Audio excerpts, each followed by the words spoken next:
গতকালকে মাননীয় মুখ্যমন্ত্রীও চার্চে গেছিলেন। মাননীয় আমাদের সর্বভারতীয় সাধারণ সম্পাদক অভিষেক বন্দ্যোপাধ্যায় মনে প্রাণে সকলকে অভিনন্দন জানিয়েছে। আমরাও এই বড়দিন পালন করি, আমরা সেই ক্রিসমাস ট্রি সাজাই, আমরা চার্চে যাই, আমরা এই আনন্দের উৎসবটাকে, ধর্ম যার যার উৎসব সবার, আমরা এটা পালন করি।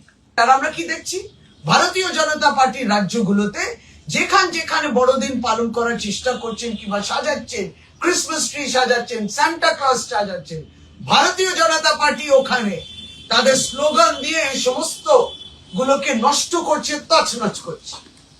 কে আপনাদেরকে, সংবিধান আপনাদেরকে অধিকার দিয়েছে যে আপনি যে কোনো ধর্মকে এইভাবে তাদের ফিলিংস, তাদের সেটাকে আহত করতে পারেন?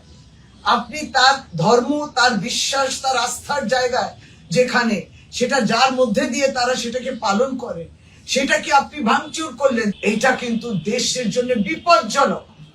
এটা অবশ্য বাংলার মানুষ যথেষ্টভাবে সচেতন। বাংলার মানুষ যেভাবে বড়দিনও পালন করে, বাংলা মানুষ এই হুমকিটা বুঝতে পারে। বাংলার মানুষ বুঝতে পারেন বাংলা বললে সেই আপনার উপর আক্রমণ হতে পারে। এর বিরুদ্ধে নিশ্চয় বাংলাও আগামী দিনে রায় দেবে।